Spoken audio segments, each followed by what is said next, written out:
My dad called the second I clocked out, his voice flat like he was ordering room service. 30 people are coming. You handle it. Make it perfect. I said yes, like always. Then went home and packed a bag. But what froze the family wasn't my disappearance. It was what I left behind. Proving that for years, their perfect holiday had been fully sponsored by my silence. My name is Lucy Howard, and if you asked me to describe the sensation of my soul leaving my body, I would point to that precise moment in the parking lot of the Riverton Care Alliance. It was the kind of Tuesday that felt personal in its cruelty. The first real freeze of the season had descended upon Lake Briar, Michigan, turning the asphalt into a treacherous sheet of black ice that reflected the sickly yellow sodium vapor lights overhead. The wind coming off the lake was not just cold, it was aggressive, slapping against my cheeks with a wet, stinging heaviness that made my eyes water. I had just finished a 10-hour shift in hospital administration, dealing with insurance claim rejections and the quiet, desperate anger of families who could not understand why their coverage had been denied. My brain felt like it had been run through a paper shredder. All I wanted was to get into my Honda Civic, blast the heater until my fingers thawed, and drive to my apartment where silence was the only guest I had invited for dinner. Then my phone vibrated against my thigh. I did not need to look at the screen to know who it was, but I pulled it out of my coat pocket anyway.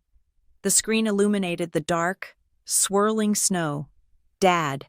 There were no emojis next to the name, no smiley faces, no hearts, no pictures of us fishing or grilling, just those 3 capital letters, stark and demanding. In that split second, the 34-year-old woman standing in the slush vanished. I was 7 years old again, freezing in the hallway because I had dropped a plate, waiting for the lecture that would explain exactly how I had failed to be careful. My stomach tightened into a knot so hard it felt like a physical blow. My shoulders hiked up toward my ears. It is amazing how the body remembers trauma even when the mind tries to rationalize it as just family dynamics. I slid the icon over to answer. I did not say hello. I knew the rhythm of this conversation before it started. "Lucy," my father said. It was not a greeting. It was an activation code. Glenn Howard did not ask if I was tired. He did not ask how my day was. He spoke with the crisp, detached efficiency of a man booking a conference room, or perhaps ordering a complex coffee from a barista he did not plan to tip. "Christmas is at the house this year," he announced. The static on the line crackled, but his voice cut through it like a knife. "I have confirmed the list. 30 people will be coming. You need to handle it, and Lucy, it has to be perfect." I stood there, the wind whipping my hair across my face, and stared at a dent in the door of the car parked next to mine. 30 people. Last year it had been 20. The year before that? 15. The number grew like a tumor, unchecked and aggressive, and yet the infrastructure to support it remained exactly the same size. 30, I repeated, my voice sounding thin and brittle in the cold air. "The lanes are coming down," Glenn continued, ignoring my tone completely. "And your Aunt Janice invited the cousins from Ohio. It's a reunion. It needs to be upscale. Lucy, none of that paper plate nonsense from the 4th of July barbecue. I want the table to look like a magazine. You know what I mean.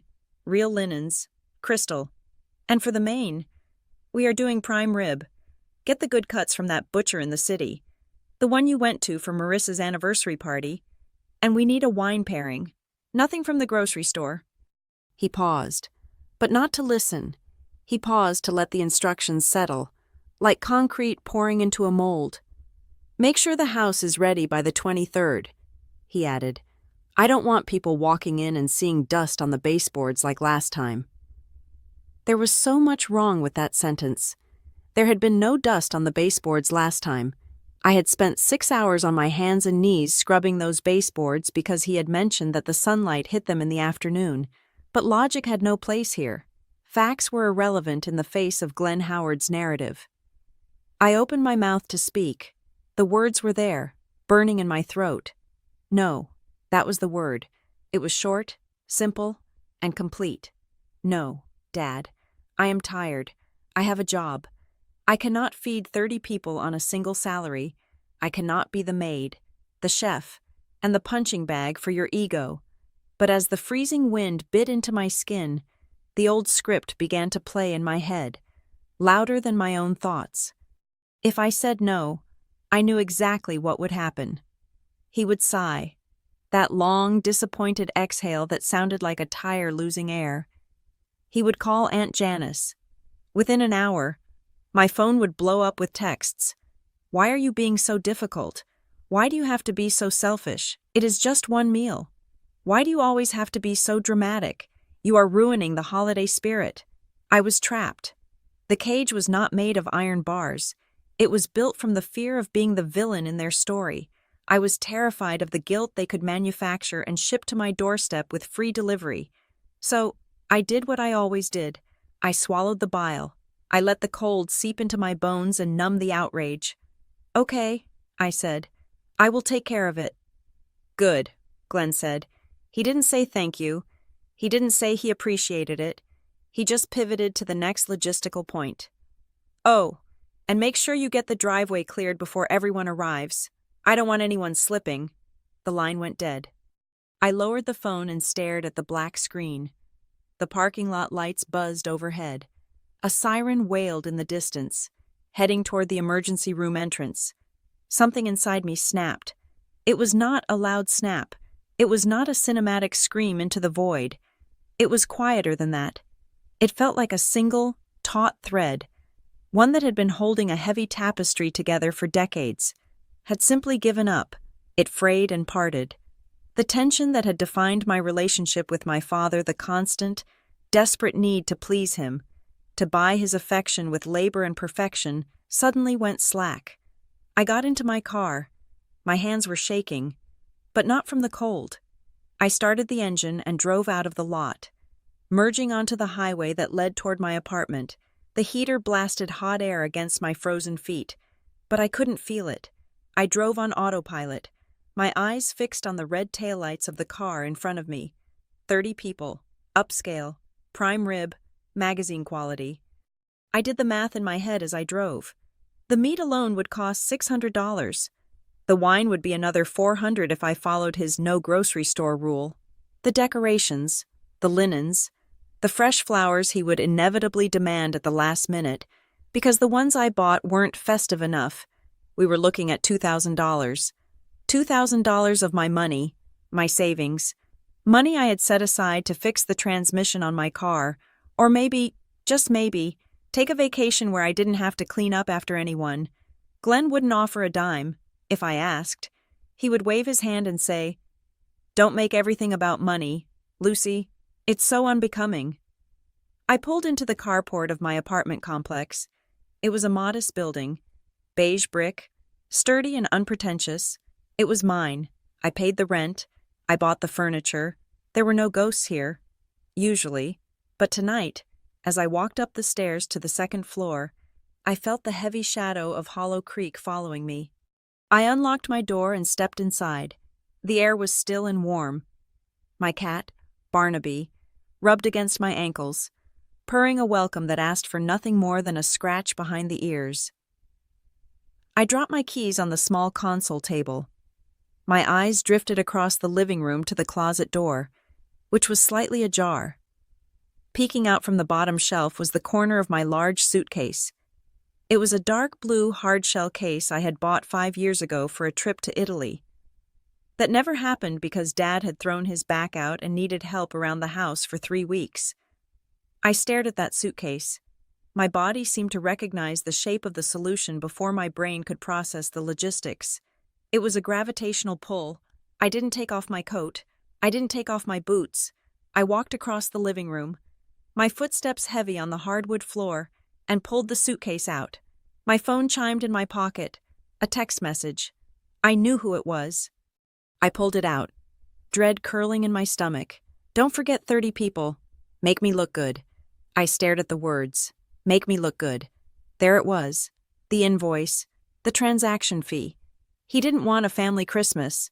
He wanted a stage production where he played the benevolent patriarch, and I was the stagehand in black clothing, invisible in the wings, pulling the ropes and sweating to make sure the spotlight hit him at the exact right angle. He wanted the credit for the feast he didn't cook and the warmth he didn't create. I looked at the phrase, "make me look good," and felt it sear into my retinas. It was the summary of my entire existence as his daughter. Be quiet, be helpful, be perfect, make Glenn Howard look like a success. I looked down at the suitcase lying flat on the floor. I wasn't packing to go to Hollow Creek. I wasn't packing to go early and start scrubbing his baseboards. I reached down and unzipped the main compartment. The sound of the zipper was loud in the quiet apartment, like a tear in the fabric of reality. I wasn't doing this to threaten him. I wasn't doing this to teach him a lesson. Because men like Glenn Howard did not learn lessons. They only learned inconveniences. I was doing this because the thread had snapped. And without that tension holding me in place, I was finally free to move. I walked to my bedroom and grabbed a stack of sweaters. I wasn't running away. I was simply choosing, for the first time in 34 years, to live in a reality where I mattered. I placed the first sweater into the case. It was red, a cheerful, bright red. It looked terrible against the dark blue lining. But it didn't matter. It was mine. I was done making him look good. It was time to see what I looked like when I wasn't standing in his shadow. As I folded a pair of heavy denim jeans and placed them into the suitcase, my hand brushed against the lining of the pocket. I felt a receipt crumbling inside. I didn't need to pull it out to know what it was. It was likely from the grocery run I had done for myself 3 days ago. Eggs, spinach, a bottle of cheap Pinot Grigio, but the sensation of the crinkling paper sent my mind spiraling back, rewinding the tape to see exactly how I had ended up standing in my bedroom, plotting a silent rebellion against my own father. It hadn't started as a hostage situation. That was the tragedy of it. It had started with love. I sat down on the edge of the bed, the half-packed suitcase open like a hungry mouth beside me.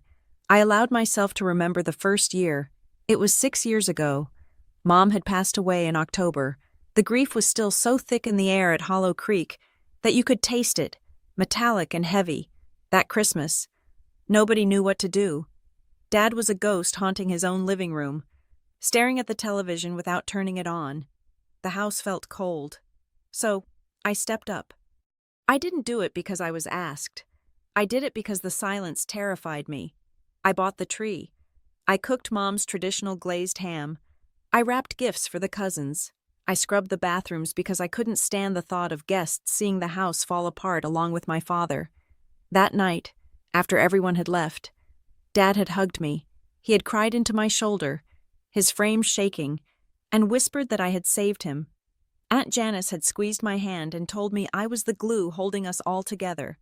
I cherished that compliment. I wore it like a badge of honor. I thought that was what family did. We carried each other when one of us was too weak to walk. But grief eventually fades into a new normal. For everyone else, the fog lifted. For me, the chains were just being forged. By the second year, the dynamic had shifted. It was subtle, insidious, like water damage behind a wall. There was no tearful request for help. Instead, there was a phone call in mid-November. Glenn didn't ask if I was available. He just said, "The Lanes are coming at 4 o'clock. Make sure the appetizers are ready by 3:30. I remembered holding the phone, confused. "Oh, are we doing the big dinner again?" "Of course," he had snapped, as if I were stupid. It is tradition, tradition. That was the word he used to weld the shackles shut. Over the next 4 years, the definition of perfect began to inflate, expanding like a balloon that I was expected to fill with my own breath and money. It wasn't just about having dinner anymore. It became about the performance. The table had to look like something out of a lifestyle catalog. Paper napkins were banned. We needed linen, and not just any linen, crisp, white, professionally pressed linen. We couldn't just have cheddar and crackers. We needed a charcuterie board with imported brie, fig jam, and prosciutto from a specific deli 40 minutes away. And here was the kicker. The part that made my stomach churn as I sat there in my quiet apartment. I paid for it. I worked in hospital administration. I made a decent living, but I was not wealthy. I had student loans. I had car payments. I was trying to save for a down payment on a house that seemed to move further out of reach every year. But every December, my bank account would hemorrhage money. Why did I do it? Why did I swipe my credit card for $300 worth of prime rib? Why did I drop $200 on floral centerpieces that would be dead in 3 days? Because I was a coward. I was terrified of the pause. I was terrified of the moment when the bill came and everyone looked at the ceiling. I was scared of Aunt Marissa, the matriarch of the Lane side of the family, raising a perfectly manicured eyebrow and asking why there wasn't enough wine, or why the roast was a cheaper cut. I was paralyzed by the fear of being labeled stingy or unsuccessful. Glenn knew this. He weaponized my pride against me. I remembered a conversation from 2 years ago. We were in the kitchen at Hollow Creek.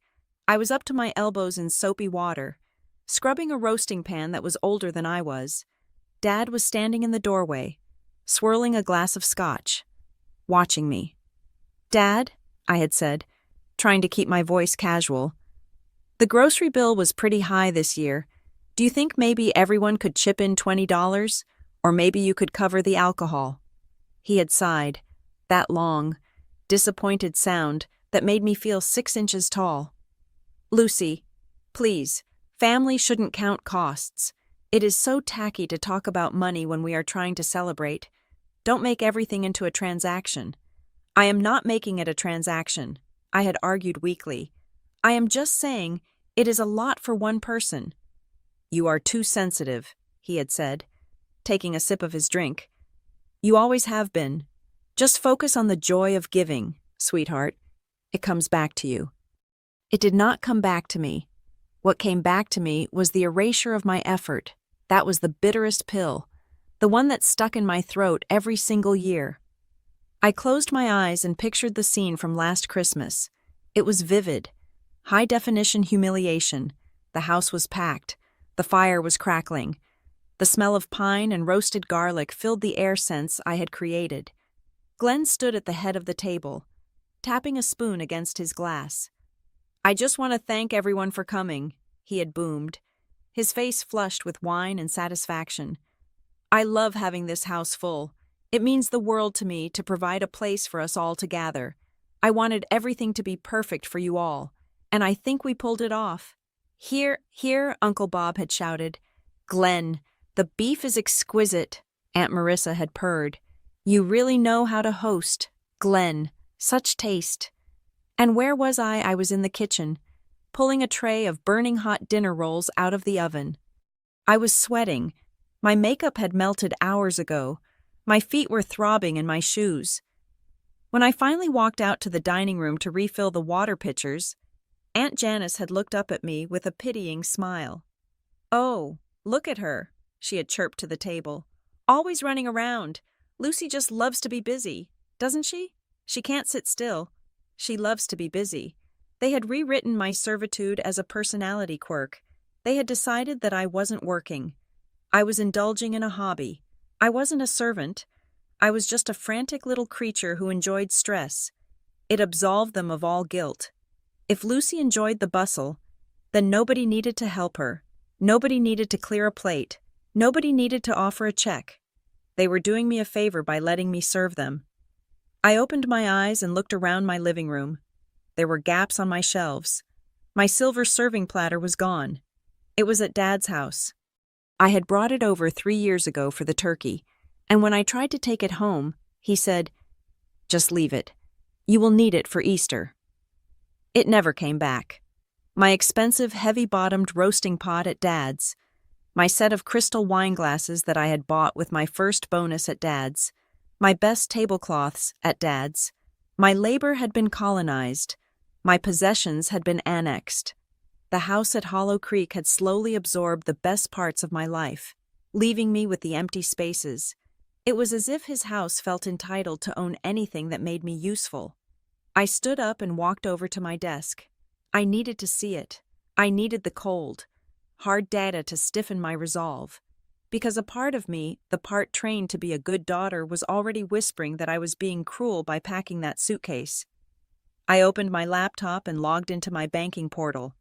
I pulled up the search function and filtered for December over the last 5 years. The graph appeared on the screen. It looked like the heartbeat of a dying patient, flat, flat, flat, and then a massive, jagged spike every December. Year 1, $800. Manageable. I was grieving. Year 2. $1,200. The upgrades began. Year 3. $1,800. The year of the prime rib. Year 4. $2,100. The year the heater broke at Dad's, and I paid for the emergency repair so the guests wouldn't be cold. Year 5. $2,500. The upscale year. I stared at the total at the bottom of the column. Over $8,000 in 5 years. That was my emergency fund. That was a trip to Europe. That was the new transmission my car desperately needed. And what did I have to show for it? A text message from my father demanding perfection. A generic thank you card from Aunt Janice signed with a stamped signature.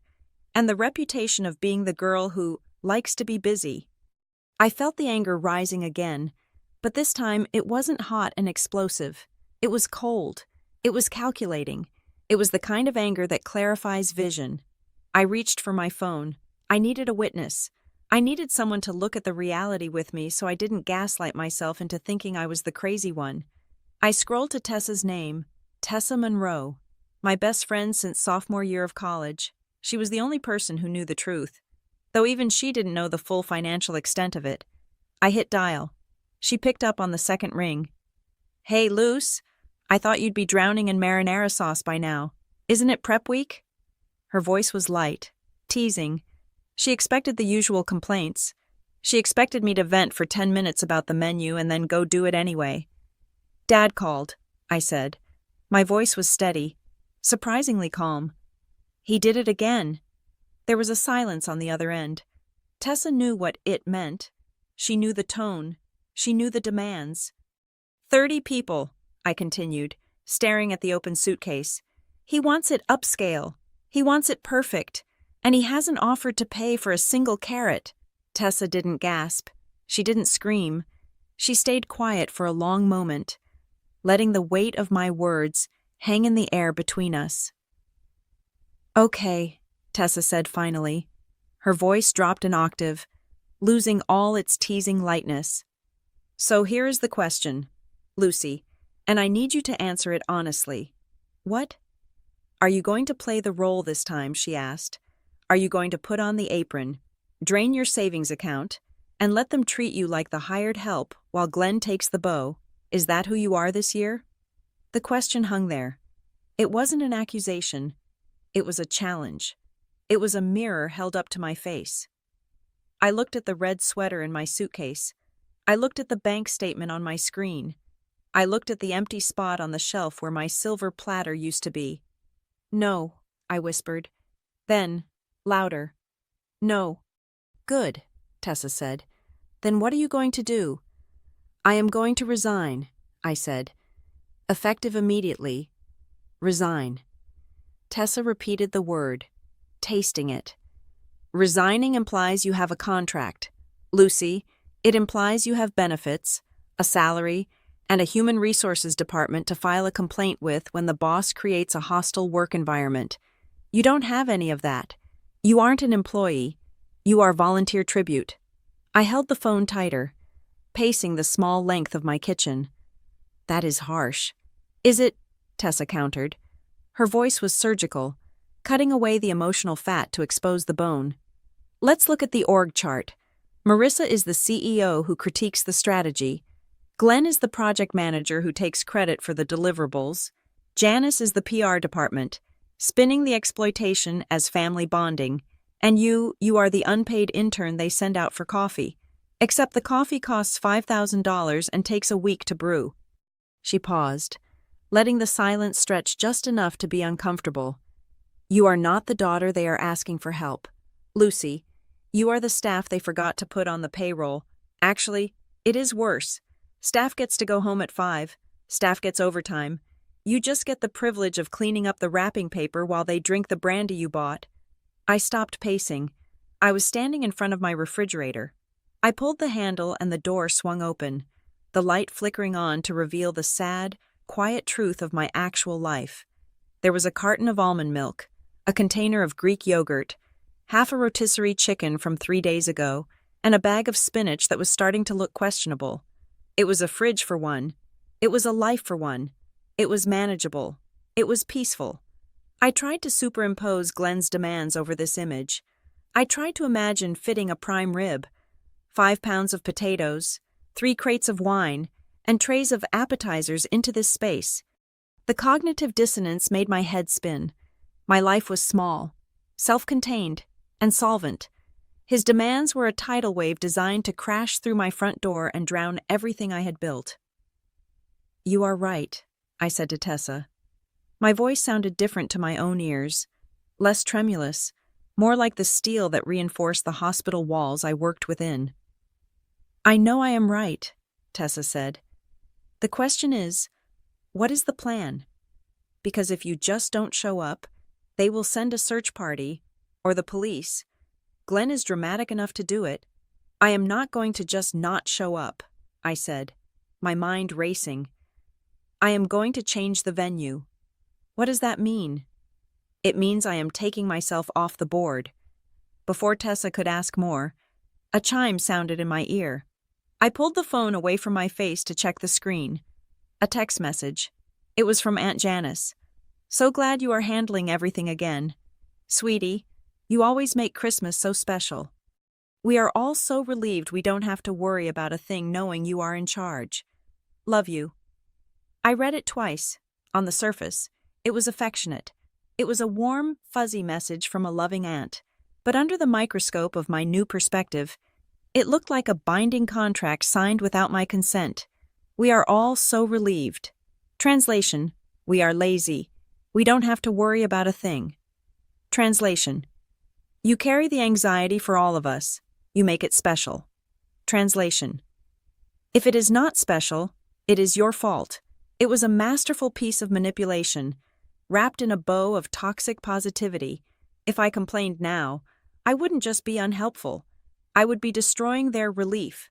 I would be the monster who shattered the peace they were so generously enjoying at my expense. "Janice just texted," I told Tessa. "Let me guess," Tessa said dryly. "You are an angel. We couldn't do it without you." "Close. We are so relieved." "God," Tessa groaned. "That is the worst one. It is weaponized gratitude. They are thanking you in advance so you can't back out. It is a trap. Lucy." "I know," I said, "and I am not stepping in it." I hung up with Tessa a moment later, promising to keep her updated. The silence of the apartment rushed back in, but it didn't feel lonely anymore. It felt like a war room.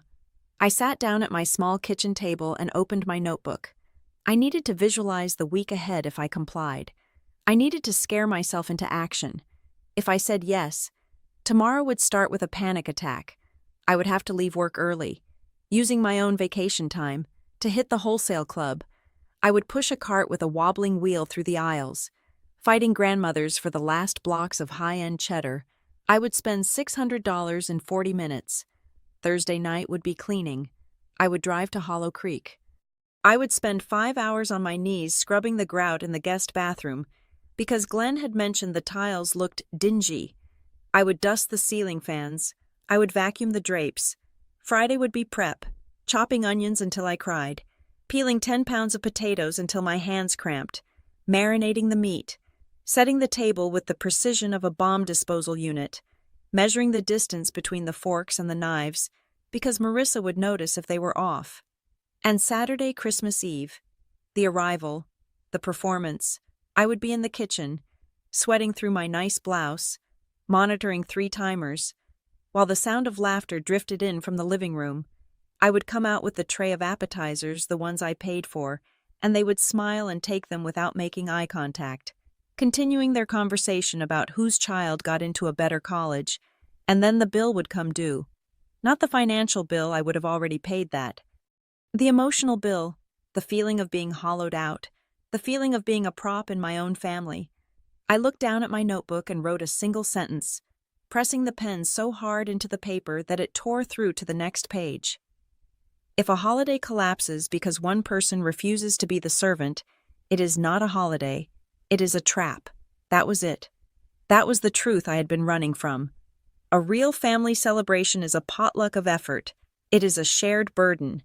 If the entire structure of the perfect Christmas rested on my spine, Then the structure was rotten. It deserved to collapse. But I couldn't just scream at Glenn.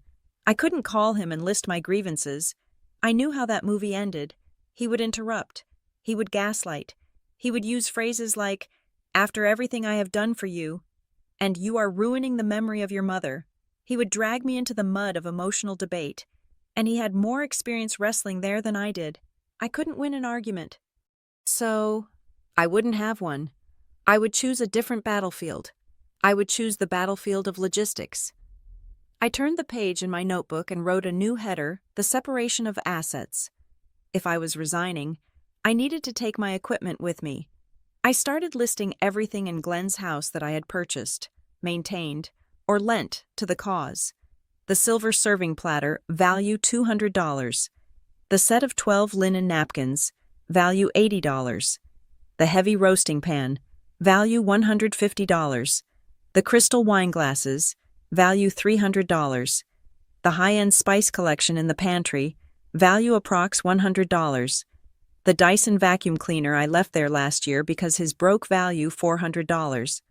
The emergency cash stash in the cookie jar, value $200. The list went on. It was staggering. I wasn't just the cook. I was the venture capitalist funding this entire operation. I looked at the clock. It was 9:30 at night. Glenn would be asleep in his recliner in front of the news. The house at Hollow Creek would be dark. I needed to move fast. But first, I needed a destination. I wasn't going to stay in my apartment. If I stayed here, Glenn would drive over. He would pound on the door. He would cause a scene in the hallway that would make my neighbors call the landlord. I needed to be geographically unavailable. I opened my laptop and pulled up a travel site.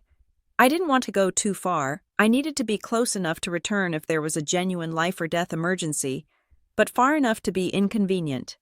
I typed in Harbor Point. It was a small coastal town 3 hours north. In the summer, it was a tourist trap. In the winter, it was a ghost town of wind-battered cottages and gray waves. It was perfect. I found a place called the Harbor Point Inn. It wasn't luxury, but it wasn't a motel. It had a fireplace in the lobby and a no-disturb policy that I intended to test to its limits. I booked a room for 2 nights. Check-in tomorrow afternoon. The confirmation email hit my inbox with a satisfying ping. It felt like the sound of a jail cell unlocking. Now for the hardest part. I picked up my phone. My thumb hovered over Glenn's contact name. My instinct was to explain, to write a paragraph apologizing, making up a lie about a sudden work crisis, begging for forgiveness. "I am so sorry, Dad, but the hospital needs me." No. Explanations were footholds. If I gave him a reason, he would argue with it. If I said work, he would say, "Call in sick." If I said sick, he would say, "You can still supervise." I needed to be a wall, smooth, vertical, and impossible to climb. I typed the message. I kept it brief. I kept it professional. I channeled the cold, administrative energy of the rejection letters I had to send to patients every day. "Dad, something came up. I have to go on a work trip early tomorrow morning. Won't be around for a few days. The key is under the mat if you need to let the cleaners in." I didn't mention the cleaners were canceled. That was a surprise for later. I didn't mention I wasn't coming back for Christmas. Let him assume a few days meant I would rush back just in time to save him. Let him sit in the comfort of his assumption until the reality of the empty refrigerator hit him. I looked at the message. It was a lie, but it was a necessary shield. It was the only way to break the cycle without breaking myself. I hit send.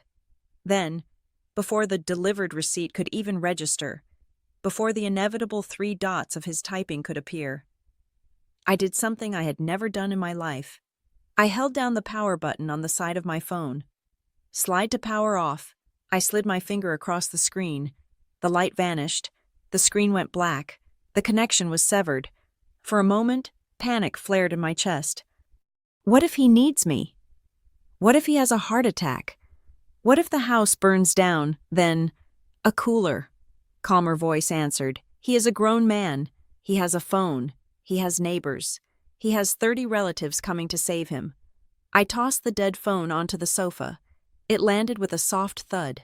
I stood in the silence of my apartment, feeling the adrenaline vibrate in my fingertips.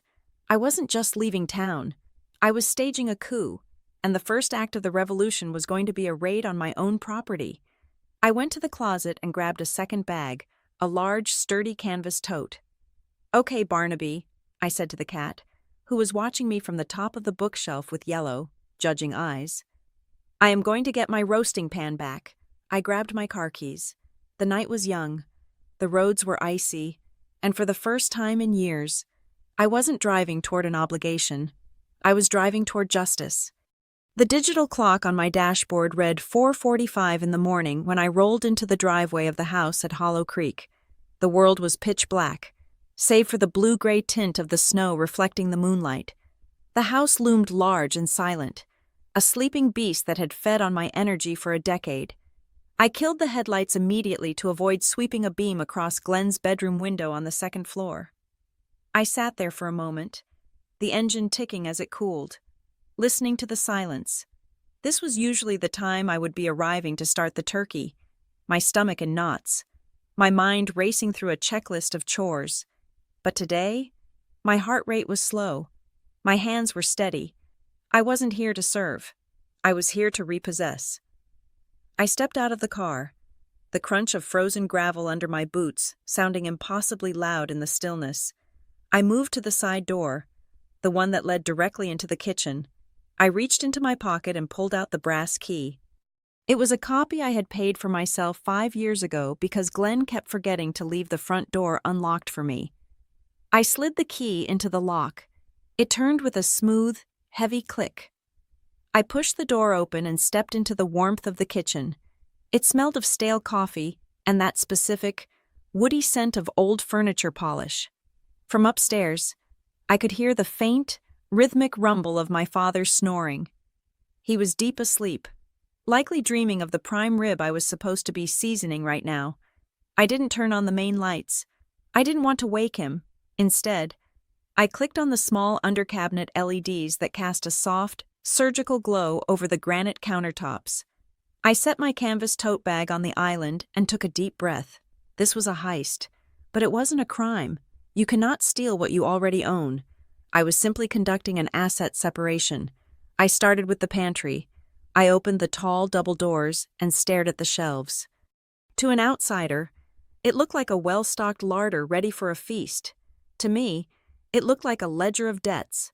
I reached for the top shelf. There, sitting like trophies, were the items I had purchased over the last 3 months, slowly stockpiling for the upscale menu Glenn demanded. I took down the jar of saffron threads, $40, into the bag. I took the bottle of aged balsamic vinegar from Modena, $60, into the bag. I took the 3 bags of macadamia nuts, the box of Belgian baking chocolate, the truffle oil, and the imported artichoke hearts. I worked with the precision of a librarian. I didn't knock things over. I didn't leave gaping holes. When I removed the 4 boxes of artisan crackers I had bought for the cheese board, I slid Glenn's half-eaten box of saltines to the front to fill the gap. When I took my bag of fair trade espresso beans, I moved his canister of generic instant coffee into the prime position. I wasn't ransacking the house. I was simply resetting it to its factory settings. I was removing the Lucy Premium package and leaving the basic Glen Standard model. Next, the liquor cabinet. This was where the real money sat. I opened the glass doors and saw the rows of bottles. Glenn liked to brag about his collection, but he never bought it. I pulled out the 2 bottles of single malt scotch I had bought for Uncle Bob, into the bag. I took the 6 bottles of Cabernet Sauvignon that I had selected for the main course. They clinked softly as I nested them between the bags of nuts. I left the bottle of cheap vodka that Glenn used for mixers. I left the half-empty rum. I left the box wine. That was what he had contributed. That was what he could serve. I moved to the refrigerator. This was the most critical part. The fridge was humming quietly. I pulled the door open. The light inside seemed blindingly bright. I bypassed the condiments and went straight for the proteins. I grabbed the 3 packs of high-end bacon I had bought for the Christmas morning breakfast. I took the wheels of brie and camembert. I took the prosciutto and the salami. I took the bag of jumbo shrimp from the freezer. I looked at the shelves when I was done. It wasn't empty. There was a carton of milk, a jar of pickles, a block of generic cheddar cheese, half a loaf of bread, and some leftover takeout containers. It was a refrigerator for one man. It was perfectly adequate for survival. It just wasn't adequate for a party of 30 people expecting a magazine cover feast. I closed the fridge door. I walked into the dining room. The table was already partially set, not by Glenn, of course, but by me. During my visit last weekend, the tablecloth was my grandmother's damask linen, which I had restored and kept at my apartment until last week. The candlesticks were mine. The heavy silver charger plates were mine. I stripped the table. I folded the tablecloth, the fabric cool and smooth against my hands. I gathered the candlesticks. I took the silver chargers. I walked them to the back of the house, to the small storage room off the laundry area where we kept the extra chairs. I placed everything inside the linens, the silver, the expensive wreaths I had hung on the back doors, the heavy serving platters I had retrieved from the buffet. I didn't take these things with me. They were too bulky to carry to the car in one trip, and I didn't want to risk the noise of multiple trips. Instead, I closed the door to the storage room. I reached into my pocket and pulled out a heavy-duty padlock. I had bought it yesterday at the hardware store. The storage room door had a simple latch that accommodated a lock. I slid the shackle through the metal loops and clicked it shut. Click. The sound was final. The assets were frozen. The decorations were on the premises, technically, but they were now under my jurisdiction. If he wanted them, he would have to break the door down, and Glenn Howard was not a man who knew how to use a crowbar. I went back to the kitchen. My bag was heavy, filled with the culinary soul of the party. I zipped it shut. I checked my watch. 5:15. He was still sleeping. Now for the administrative work. I pulled out my phone, not the one I had turned off, but an old backup phone I kept in the car for emergencies. It was connected to the Wi-Fi. I found the number for Sparkle Clean, the service that came every Thursday. I had been paying them for 2 years. Glenn thought the house just magically stayed dust-free because he was neat. I dialed the number. It went to their automated after-hours service, but I knew the owner. Sarah, check the voicemail at 6 every morning. Hi, this is Lucy Howard, I whispered into the phone. I am calling regarding the service for Glenn Howard's residence at 12 Oak Lane. I am canceling the service effectively immediately. Please do not send the crew this Thursday. Also, please note that any future bookings must be made and paid for directly by Mr. Glenn Howard. My card is no longer authorized for this account. I paused, imagining Sarah's face when she heard this. She had once told me, "Your dad is so charming. He always says the house looks great thanks to his management." Actually, I added, a small, cold smile touching my lips. If he calls and asks why you didn't show up, please tell him the billing information was removed by the account holder. Thank you. Twist number 1. The stage would be dirty. Now for twist number 2. I opened the banking app on the backup phone. I navigated to the credit card section. I found the card ending in 4098, the emergency family card, the one Glenn carried in his wallet, the one he used to buy last-minute things that I inevitably paid for because the bill came to my address. I didn't cancel it. Canceling it would cause a decline notification immediately if he used it for his morning coffee, which might alert him too soon. Instead, I went to card controls. I selected Set Spending Limit. The current limit was $10,000. I backspaced over the numbers. I typed in 100, $100. That was enough for a few pizzas. It was enough for a case of cheap beer. It was not enough to cater a banquet for 30 people when he realized the fridge was empty. It was not enough to hire a last-minute caterer. I saved the setting. The bank app confirmed limit updated. I put the phone away. The heist was complete. The food was gone. The decorations were locked. The cleaning crew was fired. The funding was cut. I took a piece of heavy cardstock from my bag.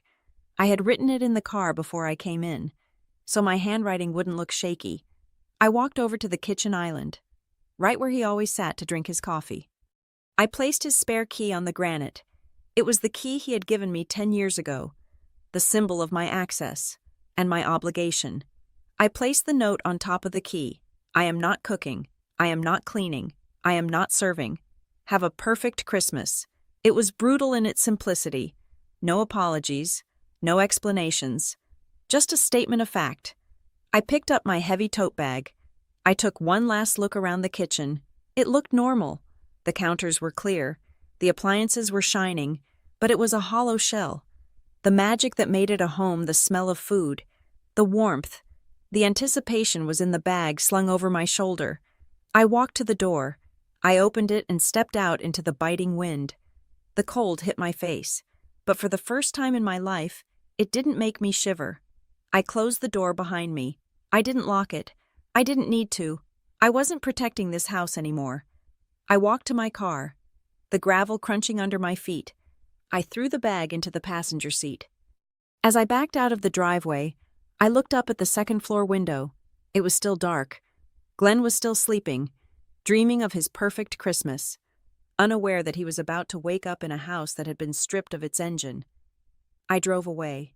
My chest felt strange. I waited for the guilt to hit me. I waited for the crushing anxiety that usually followed any act of defiance, but it didn't come. Instead, as I merged onto the main road leading out of Hollow Creek, watching the first gray light of dawn bleed into the sky, I felt something else. I felt light. It was a physical sensation, as if gravity had released its hold on my bones. I wasn't a daughter anymore. I wasn't a servant. I was just Lucy. And for the first time in 34 years, I was driving toward a destination of my own choosing. The highway stretched out before me like a gray ribbon cutting through the white, frozen landscape of Michigan. I had turned my main phone back on 5 miles outside of Hollow Creek, mostly because I needed the GPS to navigate the back roads toward the coast, but also because of a morbid, self-destructive curiosity. I wanted to see the fallout. I wanted to see the explosion. I did not have to wait long. The phone sitting in the cup holder began to vibrate. It wasn't a ring. I had kept it on silent. It was a low, angry buzz that rattled against the hard plastic.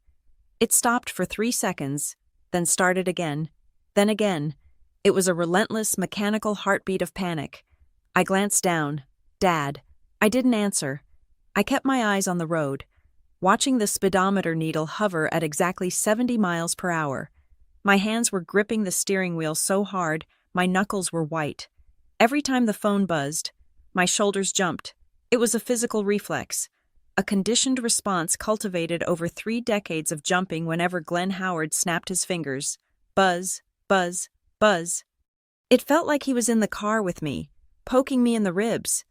I drove for another 40 minutes before the fuel light dinged. It was a valid excuse to stop, a reason that had nothing to do with running away. I pulled into a gas station that looked like an island of fluorescent light in the middle of a dark ocean of pine trees. The wind was howling as I stepped out to pump the gas, cutting through my coat. But I welcomed it. The cold made me feel real. I leaned against the side of the car and finally picked up the phone. There were 14 missed calls, 9 from Dad, 2 from Aunt Janice, 3 from a cousin I hadn't spoken to since Easter. Then there were the texts. I scrolled to the bottom and read them in chronological order, watching the emotional trajectory of my father play out in blue bubbles. 6:15 a.m. Where are you? The coffee maker is empty. 6:20. Very funny. Lucy, come back and make breakfast. I have a lot to do today. 6:45 a.m. I found the note. This is childish. You are 34 years old, not a teenager. Pick up the phone. 7:10 a.m. Lucy, I opened the fridge. Where's the food? Where's the prime rib? 7:15 a.m. Stop playing games. The lanes are coming tomorrow. I have nothing to serve them. You need to bring the food back right now. 7:30 a.m. I don't know the password for the cleaning service. They aren't answering. The house is a mess. What am I supposed to do? I stood there, the smell of gasoline mixing with the crisp winter air, and read the messages a second time. I was looking for something specific. I was looking for 3 words. Are you okay? Or perhaps, is something wrong? They weren't there. Not once did he ask why I had left. Not once did he consider that maybe I had snapped, or that I was hurt, or that I was in trouble. His entire stream of consciousness was focused solely on the inconvenience my absence caused him. He wasn't worried about his daughter. He was worried about his event manager. He was worried about the prime rib. He was worried about the dust on the baseboards. A profound sadness settled over me. It wasn't the sharp, hot anger of the morning. It was a heavy, dull ache. It was the realization that I could drive this car off a bridge, and Glenn's first reaction would be to wonder who was going to iron the tablecloths. The phone buzzed in my hand again. Incoming call, Aunt Janice. I hesitated. Janice was the diplomat. She was the one who smoothed things over.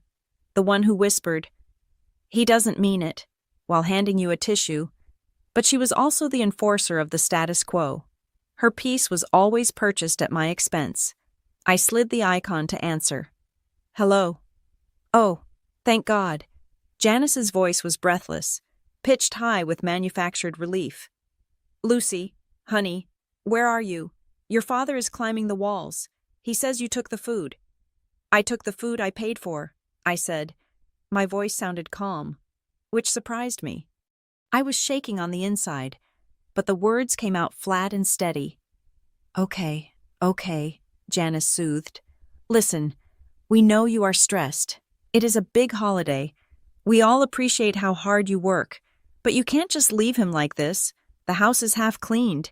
He doesn't even know how to turn on the oven properly for a roast that size." "Then he shouldn't host a roast that size," I said. There was a pause on the line. Janice wasn't used to resistance.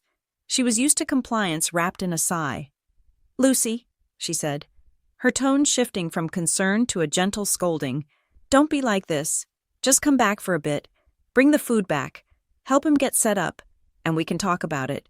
Just do it to keep the peace. You know how he gets. For the family." "To keep the peace," I repeated. "Whose peace? Aunt Janice. His, yours. Because it certainly isn't mine." "We are family," she insisted, effectively ignoring my question. "Family helps each other."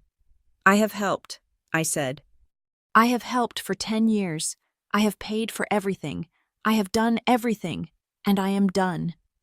"So you are just going to let him fail?" she asked. The sweetness was evaporating, revealing the judgment underneath. "You are going to let 30 people show up to an empty table just to prove a point. I am not doing it to prove a point. I am doing it because I cannot afford to be his servant anymore, financially or emotionally. Just come back." She tried one last time, desperation creeping in. "Please, for me." I looked out at the highway. A semi-truck roared past, kicking up a cloud of snow. I realized that if I turned back now, I would never leave again. The chains would be welded back on, twice as thick as before. "No," I said. "I'm not coming back." I hung up. The silence that followed was heavy, like a stone dropping into a deep well. I had never said no to Janice before. I had never denied the keep the peace request. It felt terrifying. It felt illegal. But as I put the nozzle back into the pump and screwed the gas cap back on, I noticed my hands had stopped shaking. I got back into the car and drove. I arrived at Harbor Point 3 hours later. The town was huddled against the gray, churning water of Lake Michigan, the streets largely empty. The Harbor Point Inn was a sturdy, cedar-shingled building that looked like it had withstood 1,000 storms. I checked in at the front desk. The receptionist was a young woman who looked like she would rather be anywhere else. She didn't ask me why I was alone. She didn't ask me if the room needed to be upscale. She just handed me a plastic key card and said, "Room 203. Breakfast is until 10. I walked into the room. It was generic. The carpet was a sensible beige. The bedspread was a floral pattern that had gone out of style in the 90s. The furniture was scratched pine. It was the most beautiful room I had ever seen. There was no dust I needed to clean. There was no menu I needed to prep. There was no expectation hovering in the corners. I dropped my bag on the floor and sat on the edge of the bed. The silence was absolute. In my father's house, Silence was a vacuum that needed to be filled with activity. Here, silence was just silence. I lay back on the bed, staring at the textured ceiling. I felt like an astronaut who had just detached from the mothership, drifting in space. It was lonely. Yes. But the oxygen was mine. My phone pinged. A text message. I braced myself for another assault from Glenn. But it wasn't him. It was a number I didn't save often. But I recognized it. It was my cousin. Mike. He was the quiet one. The one who usually sat in the corner watching football while the chaos swirled around him. Mike. Hey, Lucy. Just a heads up. My flight got canceled, so we are driving in. We will be at Uncle Glenn's by tonight instead of tomorrow morning. Mom says you aren't there. My stomach dropped. Tonight. They were arriving tonight. The panic flared up again. Hot and immediate. The rescue reflex kicked in hard. I sat up, my heart hammering. They will get there and find nothing. No food, no heat turned up, no beds made. It will be a disaster. My brain started plotting the logistics automatically. If I leave now, I can be back by 7. I can stop at the store on the way. I can throw some lasagnas in the oven. I can salvage it.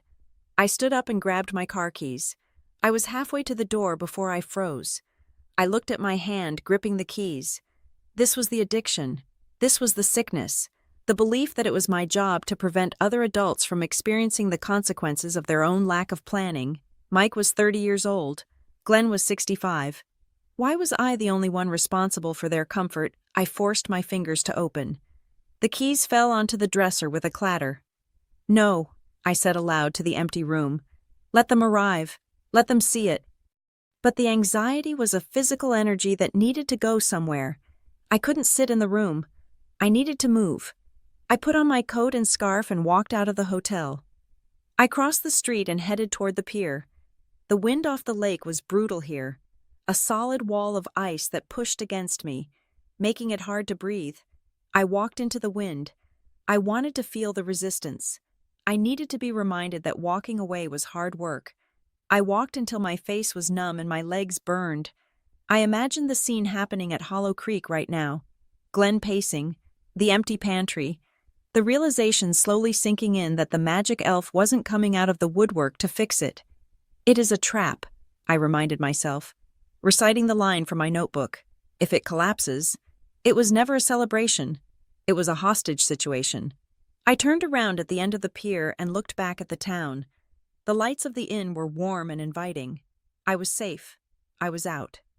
I walked back to the hotel, my body tired, but my mind clearing. I was beginning to accept that I had actually done it. I had pressed the button. I stepped into the lobby, stomping the snow off my boots. I reached into my pocket to check the time. The phone was ringing again. I sighed, expecting Glenn. I pulled it out. It wasn't Glenn. It wasn't Janice. It wasn't Mike. The screen displayed a number I didn't recognize. No name. Just a local area code from back home. I stared at it. Usually, I wouldn't answer unknown numbers, but something about the timing felt deliberate. The family was imploding. The shockwaves were spreading. I hesitated, my thumb hovering over the green button. Was this another flying monkey sent by Janice? A neighbor Glenn had roped into shaming me. Or was it something else?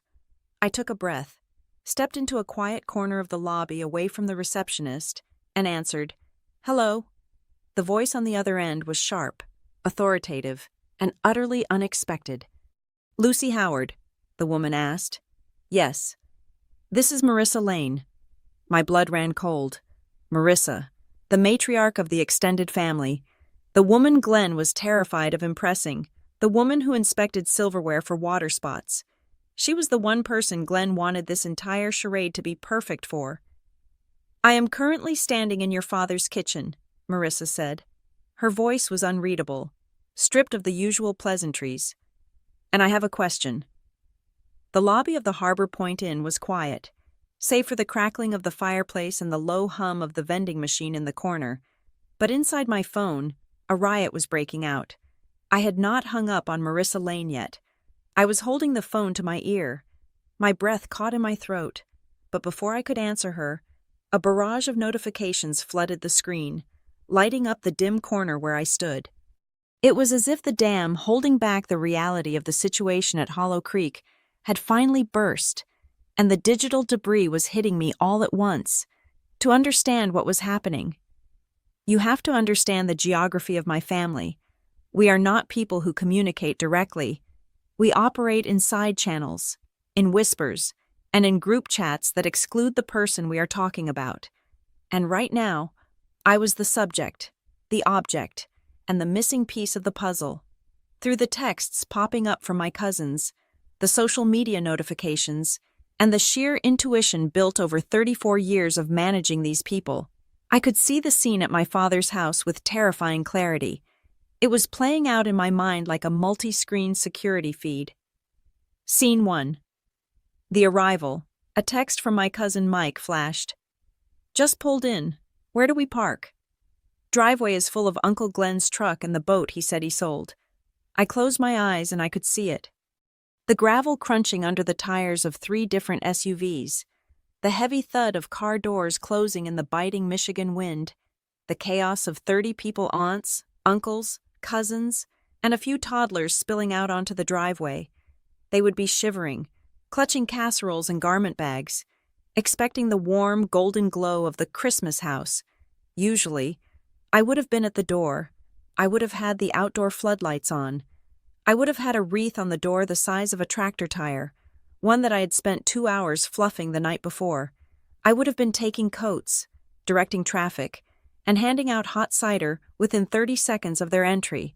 Instead, the house was dark. Another text. This one from my younger cousin. Bella, is the doorbell broken? We have been standing here for 5 minutes. Inside the house, I knew exactly what was happening. Glenn was panicking. He had likely been upstairs trying to fix his tie. Assuming that the elves me would handle the arrival, he would have heard the cars and waited for the familiar sounds of me greeting them. When the silence stretched on, when the doorbell rang a second time, the reality that he was the only adult on the premises would have hit him like a bucket of ice water. Scene 2. The entry. I could imagine the door finally opening, Glenn standing there, breathless, his face flushed not from the heat of the oven, but from the heat of anxiety. He would be wearing his red cashmere sweater, the one I dry cleaned for him last week, and he would be smiling that tight, politician smile he used when he forgot someone's name. Welcome, welcome, he would boom, too loud, overcompensating for the dark hallway. The family would shuffle in, stomping snow off their boots, and then, the pause. The sensory details of the house were wrong. There was no smell of rosemary and garlic roasting. There was no scent of cinnamon candles. The air would smell like stale coffee, and the lemon furniture polish I used on the table 2 weeks ago. It was the smell of a bachelor pad, not a banquet hall. Where is the tree? I imagined Aunt Janice asking, her voice pitching up. There was no tree. I usually bought it, set it up, and decorated it 3 days before the party. This year, the corner of the living room was just an empty corner with a lonely electrical outlet. Where is the food? Uncle Bob would ask, looking toward the dining room where the buffet usually stretched out in all its glory. The table was bare, no linens, no silver, no centerpieces, just a long, dark wood surface that looked cold and uninviting. Scene 3. The performance. My phone buzzed again. A text from Bella to the cousins-only group chat. Is this a prank? Uncle Glenn just offered us tap water in solo cups. He says he is saving the good stuff for later. I almost laughed out loud in the hotel lobby. It was a hysterical, desperate laugh. Glenn was improvising. He was trying to play the role of the relaxed host. He was probably waving his hands around, saying things like, "We are keeping it casual until everyone settles in," or, "Let's just enjoy the company first," right? He was moving things around on the counter, straightening stacks of magazines, fluffing pillows that didn't need fluffing. It was the behavior of a man who looked busy to avoid being asked why he wasn't effective. He was offering water because he didn't know how to work the fancy espresso machine I had installed for him, and he couldn't find the wine opener. Scene 4. The whispers. The confusion was shifting into suspicion. I could feel the temperature in the room dropping. Aunt Janice would be in overdrive. She was the vice president of image maintenance.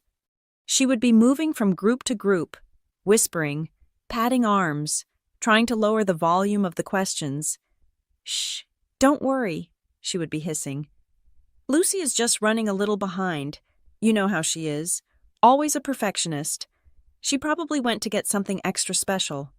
But the more she tried to cover it, the more obvious the hole became. You cannot cover the absence of an entire event with a smile. Then, the inevitable happened. The upscale promise came back to haunt him. I received a text from Mike Uncle Bob just asked for that $200 Cabernet Uncle Glenn posted on Facebook last week. Glenn looks like he's going to throw up. I leaned my head against the cool wall of the lobby. I remembered that Facebook post. Glenn had taken a photo of a bottle of wine at a liquor store, a bottle he didn't buy, and captioned it, "Stocking up for the family, only the best for my crew." Now, Bob was standing there, likely holding an empty plastic cup, asking for the goods. "It is breathing," Glenn would lie. "It needs to decant." "Where is it?" Bob would press. "I will open it." "It is in the cellar," Glenn would stammer. There was no cellar. There was a crawl space with a broken sump pump. The realization was dawning on them. The Emperor wasn't just naked. He was broke and hungry. Scene 5. The social media leak. Then came the notification that made my stomach clench. Instagram. Bella had posted a story. I opened it. It was a short video. Panning across the living room, it showed the empty table, the confused relatives standing in their coats, and Glenn in the background frantically looking through a drawer, presumably for a napkin. The caption read, "Christmas prep chaos at the Howards, 6 p.m., and no dinner. Guess we are ordering pizza LOL family drama starving." It wasn't malicious. Bella was 19. To her, everything was content. But to Glenn, to the Howard family legacy. This was a nuclear bomb. This was public confirmation that the perfect family gathering was a sham. The LOL at the end was the sharpest knife. It reduced Glenn's grand upscale vision to a joke, a meme. Scene 6. The delusion. Then, a text from the man himself. "Dad. I know you are watching. Stop this immediately. Everyone is asking for you. I told them you are just being dramatic and you went to get ice. Get back here in 20 minutes and I will forgive this stunt." I stared at the words, "I will forgive this stunt." He still didn't get it. He was standing in the wreckage of his own expectations, surrounded by 30 hungry people, and he still believed he was the one with the power to offer forgiveness. He thought this was a negotiation. He thought my no was a fluctuating currency that could be devalued if he pressured me enough. He didn't understand that I wasn't being dramatic. I wasn't playing a game. I was simply absent. And his inability to function without me wasn't my stunt. It was his reality. I looked at the phone in my hand. The chaos was swirling, but I was standing still. I was 3 hours away. I was in a room with a locked door. I had a book in my bag and a bottle of water I had bought with my own money. I was safe. But the voice on the other end of the line was still waiting. I brought the phone back to my ear. The chaos of the texts faded into the background as the sharp, clear voice of Marissa Lane cut through the noise. "Lucy," she said. "Are you still there, Marissa Lane, my cousin's mother-in-law, a woman who ran a corporate HR department with an iron fist. She was the one relative who terrified Glenn because she could smell incompetence from a mile away. She was the one who had critiqued the roast beef last year. She was the audience Glenn was performing for." "I am here, Marissa," I said. "Good," she said. There was no panic in her voice. No, "Please come back." It was the cool, collected tone of a woman who was looking at a crime scene and trying to identify the perpetrator. "I am currently looking at your father," Marissa said. "He is telling everyone that you stormed out because you were overwhelmed and that you left him in the lurch. He is painting a very vivid picture of a hysterical daughter abandoning her loving family." I closed my eyes. Of course he was. That was the script. "I see," I said. "I don't think that is true." Marissa continued. "I am looking at this kitchen. It is not messy. It is empty. There is a difference. A hysterical person leaves a mess. A calculated person leaves a blank slate. She paused. Lucy, where are you? I am at a hotel, I said. In Harbor Point. You are not coming back tonight. No. And the food, the prime rib, the wine. I have it, I said. Or, well, I have the parts I paid for. I see, Marissa said again. Her voice dropped lower, becoming more intimate, more urgent. Then I need to ask you something, right now, and I need the truth. Lucy, no covering for him, no family loyalty nonsense. I need the numbers. What do you mean? I mean, Marissa said, her voice hard as flint. Everyone in this room thinks Glenn is the benefactor of this feast. Everyone thinks he is the generous patriarch who showers us with luxury. But looking at this empty refrigerator, and looking at the panic in his eyes when I asked him where the napkins were, I am starting to suspect we have been thanking the wrong person for a decade. She took a breath. So tell me, Lucy, who pays for Christmas? And don't you dare lie to me. The question hung in the air between us, vibrating with the potential to destroy everything. It was the question I had been waiting for someone to ask for 10 years. I stood in the hotel lobby, the fire crackling nearby. I thought about the bank statements in my laptop. I thought about the texts from Glenn demanding I return to save his image. I thought about Bella's Instagram story. I took a deep breath. Do you want the short answer or the long answer? I asked. I want the accounting, Marissa said. I am putting you on speakerphone. I am in the pantry. It is just me right now, but I want to know before I go out there and listen to another word of his fiction. Okay, I said. I will tell you. The question Marissa Lane asked me was not the one I had braced myself for. I had expected an interrogation about my whereabouts. I had expected a lecture on duty, or perhaps a sharp demand to return the assets I had removed from the premises. I was ready to defend my location. I was ready to defend my anger. But Marissa did not ask where I was. She did not ask why I was being difficult.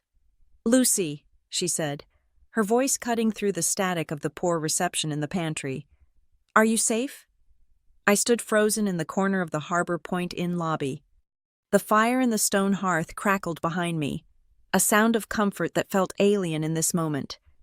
My hand tightened around the phone, my throat constricted, a sudden, violent reaction to 3 simple words. Are you safe? In 10 years of running the holiday marathon for the Howard family, not one person had ever asked me that. They asked if the turkey was dry. They asked if we had enough ice. They asked if I could drive their kids to the mall. But nobody had ever paused, looked at the dark circles under my eyes or the tremor in my hands, and asked if I was fundamentally okay. I am safe, I managed to whisper. My voice cracked, betraying the steel facade I was trying to maintain. I am at a hotel. I am okay. Good, Marissa said. Her tone remained clinical, detached, like a surgeon assessing a patient's vitals before an operation. That is the priority. Now that we have established that, I need you to listen to me very carefully. I could hear the muffled sounds of chaos in the background on her end, the murmur of 30 disappointed voices, the clinking of plastic cups, the high-pitched whine of my cousin's toddler, but Marissa sounded like she was in a soundproof booth. Your father is currently holding court in the living room, she said. He is spinning a narrative, Lucy, and it is a very specific one. He is telling everyone that you are having a mental health crisis. He is saying that you are overwhelmed by the pressure of the holidays and that you snapped because he asked you for a little help. He is painting himself as the concerned, baffled father who just wanted a nice family dinner, and you as the unstable daughter who ruined it over a misunderstanding. I felt the heat rise up my neck. It was a familiar heat, the burning sensation of injustice. Glenn was doing what he always did. He was rewriting reality to make himself the victim of his own incompetence. He is lying, I said. The words came out sharp, slicing through my own hesitation. I suspected as much, Marissa replied calmly.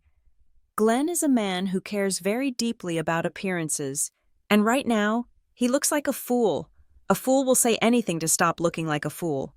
But I need the specifics. Lucy, if I am going to stop this train, I need to know exactly what the track looks like. She paused, and I could hear the rustle of a bag. She was likely inspecting the few items left in the pantry. He says he asked you to help, Marissa said. He says he just wanted you to coordinate things. He didn't ask, I said. I spoke clearly, projecting my voice into the receiver as if I were giving testimony. He didn't ask me for a favor. Marissa. He gave me an order. He called me yesterday and gave me a head count of 30 people. He told me it had to be upscale. He told me it had to be perfect. He didn't ask if I had the time. He didn't ask if I had the energy. He just assigned the task like I was a line cook he had hired for the weekend. I see, Marissa said. So it was a mandate, not a request. It was a conscription, I corrected. And the execution, she pressed. Glenn implies that he provides the resources and you provide the labor. He is walking around telling people that he spared no expense for this party, but that you failed to organize the delivery. I laughed. It was a dry, humorless sound. Spared no expense, I repeated. That is rich. Lucy, Marissa said, and her voice dropped an octave, losing the investigative tone and becoming something harder, something more dangerous. I am looking at this kitchen. It is stripped. I see the generic coffee. I see the lack of spices. I see the empty refrigerator. This is not a house that was prepared for a party. This is a house that was never stocked. She took a breath. So I am going to ask you the question that nobody in this family seems to want to ask. Who pays for it? Lucy. Who usually pays for the prime rib? Who pays for the wine? Who pays for the cleaning crew that Glenn claims missed their slot today? I looked out the window of the lobby. The snow was falling softly on the empty street. I thought about the spreadsheet on my laptop. I thought about the 5 years of bank statements I had reviewed last night. I thought about the thousands of dollars that had vanished from my life to buy Glenn's reputation. I could have lied. I could have protected him. I could have said we split it. I could have said he paid me back in cash. That was the old Lucy. That was the daughter who smoothed the edges so nobody would get cut. But the old Lucy was gone. She had been left behind in the freezing parking lot of the Riverton Care Alliance. I do, I said. I didn't shout it. I didn't cry. I said it with the flat, undeniable weight of a fact. I pay for everything. Marissa, the food, the alcohol, the decorations, the cleaning service, the linens. I buy the groceries. I cook the food. I serve it. And then I clean it up. Glenn doesn't pay for the party. He just hosts the location. There was a long silence on the other end of the line. It was the silence of a judge reviewing evidence that changes the entire verdict of a case. Everything, Marissa asked. The wine last year, the $200 bottles he bragged about. I bought them at the wine cellar on 5th Street. I said, "You can check my credit card statement if you want." He asked for them specifically, but he forgot his wallet when we went to the store, just like he forgets his wallet every year. And this year, she asked, did he contribute anything for these 30 people? He bought a bottle of generic vodka and a box of saltines, I said, and he provided the electricity. That is his contribution. I see, Marissa said. Her voice was ice cold now. It was the voice she used when she was firing an executive who had been embezzling company funds. So, essentially, we have all been guests at your table for a decade, but we have been thanking the waiter instead of the chef. I suppose so, I said. And he knows this, Marissa asked. He knows you are the financial engine. He knows, I said. He just chooses to call it family contribution so he doesn't have to write a check. Unbelievable, Marissa murmured. He is out there right now. Lucy, he is holding a glass of tap water and telling your Aunt Janice that you are going through a phase and that he is so worried about your spending habits. He actually said that. He said he thinks you are having financial trouble and that is why you are acting out. The audacity of it took my breath away. He was projecting his own financial leeching onto me. He was using my financial abuse as the cover story for his own stinginess. Marissa, I said, my voice trembling slightly. I can't go back there. I can't walk into that room and fight him. He will just talk over me. He will make me look crazy. You are not coming back, Marissa said firmly. Do not get in your car. Do not drive down here. You are safe where you are. But what are you going to do? I asked. If you say something, he will just deny it. He will say I am lying. He can't deny arithmetic, Marissa said, and he can't deny an empty refrigerator. Please don't make a scene, I said, the reflex kicking in again. I don't want to ruin Christmas for the kids. I don't want everyone to be uncomfortable. Lucy, Marissa cut me off. Listen to me. You are not ruining anything. The ruin is already here. It is standing in the living room wearing a red cashmere sweater. You have spent 10 years protecting this family from the truth of who your father is. You have subsidized his ego with your own life. That stops today. But, no buts, she said. You have resigned. Remember, you are not the manager anymore. I am the manager now, and I am about to conduct a performance review. What are you going to do? I asked again, fear and anticipation warring in my chest. I am going to go out there, Marissa said, and I am going to ask him a very simple question. I am going to ask him, in front of your Aunt Janice, in front of your cousins, in front of the entire Lane family, where the receipt for the prime rib is. I am going to ask him to show me the transaction. He won't have it, I whispered. Exactly, Marissa said, and when he can't produce it, I am going to ask him why he invited 30 people to a dinner he couldn't afford to pay for. I am going to stop him from rewriting the reality. Lucy, he doesn't get to be the victim tonight. He has to be the volunteer. He will hate me, I said. He already resents you, Marissa corrected. There is a difference. He resents you because he needs you. After tonight, he might hate you because you exposed him, but at least it will be an honest hatred, and you will be free. She paused. Stay at the hotel. Lucy, order room service. Watch a movie. Turn your phone off if you want. But do not come here. Do not save him. If you save him now, you will be saving him for the rest of your life. Let him fall. It is the only way he learns that gravity exists. Okay, I said. Thank you. Marissa. Don't thank me, she said. Just send me the bill for the wine next time. The line went dead. I lowered the phone from my ear. My hand was sweating. I felt lightheaded, as if I had just run a sprint. I walked over to a leather armchair in the lobby and sat down. I couldn't move. I couldn't go up to my room. I was suspended in the moment, waiting for the shockwave to travel from Hollow Creek to Harbor Point. I stared at my phone screen. It was dark. 1 minute passed. 2 minutes. I imagined Marissa walking out of the pantry. I imagined the click of her heels on the hardwood floor. I imagined the way the room would quiet down when she entered, because Marissa Lane commanded attention without trying. I imagined Glenn smiling at her, raising his plastic cup, expecting her to join in the commiseration about his difficult daughter. I imagined her stopping in the center of the room.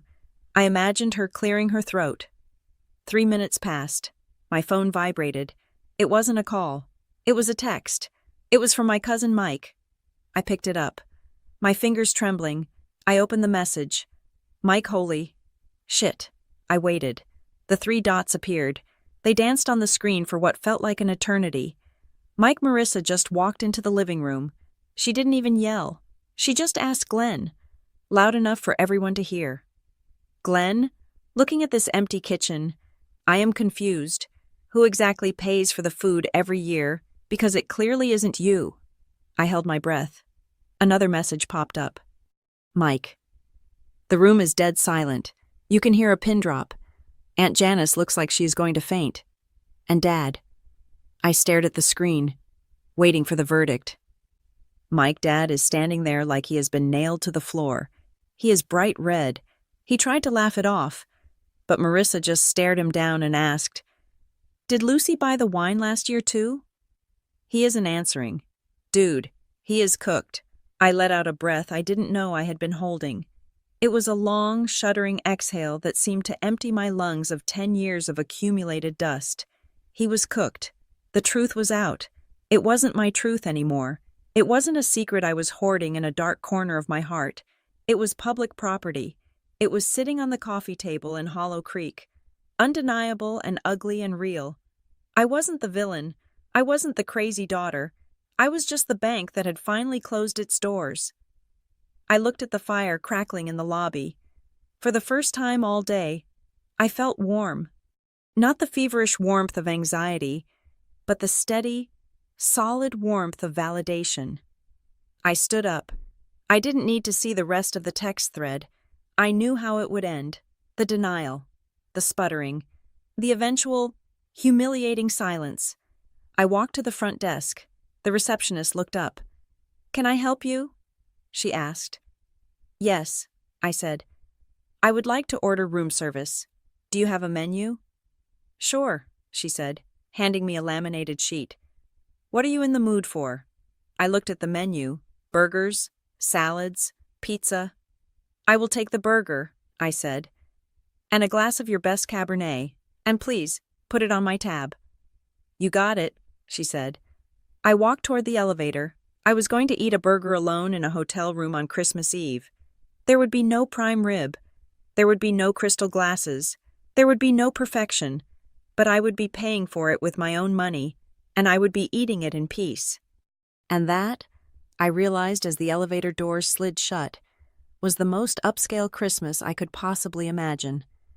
I sat on the edge of the hotel bed, a half-eaten burger on the nightstand, and a glass of mediocre Cabernet in my hand. The room was silent, but the world inside my phone was screaming. It was not a chaotic scream anymore. It was the precise, surgical dismantling of a myth that had stood for 10 years. I wasn't in the room at Hollow Creek, but I didn't need to be. Through the flurry of texts from Mike, the updates from Bella, and the eventual, shell-shocked phone call from Aunt Janice later that evening, I saw the scene unfold with more clarity than if I had been standing next to the fireplace. It was a courtroom drama played out in a suburban living room, where the judge wore a silk blouse and the defendant wore a red cashmere sweater that he likely hadn't paid to dry clean. According to Mike, the silence that followed Marissa's initial question, "Who pays for the food?" was not just quiet, it was heavy. It was the kind of silence that sucked the oxygen out of the room, leaving 30 people gasping for a comfortable lie that wasn't there anymore. Glenn tried to pivot. He tried to laugh it off. "Marissa, please," he had said, waving a hand dismissively. "We are talking about logistics. It doesn't matter who swipes the card. It is a family effort. Lucy handles the details. I handle the overview." "The overview," Marissa repeated, her voice flat. "Does the overview cost money? Glenn, because the prime rib costs money, the wine costs money, the cleaning crew costs money." She didn't raise her voice. She didn't need to. She simply stood in the center of the living room, illuminated by the recessed lighting I had installed 3 years ago, and refused to let the moment pass. "I asked a simple question," she continued. "Did you pay for this party? Did you pay for last year's party? Or the year before?" The room waited. My cousins, my uncles, the distant relatives from Ohio, they all watched Glenn. For years, they had seen him as the benevolent patriarch, the successful man who graciously opened his home and showered them with abundance. They had eaten the shrimp cocktails and praised his generosity. They had drunk the expensive scotch and toasted his success. Glenn looked around the room, his eyes darting from face to face, looking for an ally. He looked for someone who would jump in and say, "Oh, stop it. It doesn't matter. Let's just order pizza." He looked at Aunt Janice. Janice was his sister. She was his eternal defender. She was the one who had called me on the highway, begging me to come back and save him. If anyone was going to throw herself on the grenade to protect Glenn's ego, it was Janice. But something had shifted. Perhaps it was the sheer, undeniable emptiness of the kitchen. Perhaps it was the exhaustion of 30 years of making excuses. Or perhaps, for the first time, the social math didn't add up in her favor. Janice cleared her throat. She didn't look at Glenn. She looked at her hands, which were twisting a paper napkin into a tight spiral. He didn't pay, Janice said softly. The whisper was louder than a shout. What did you say? Janice? Marissa asked, turning her gaze to the sofa. Janice looked up, her face flushed with a mixture of shame and defiance. I said, he didn't pay. I knew it. I have known it for a while.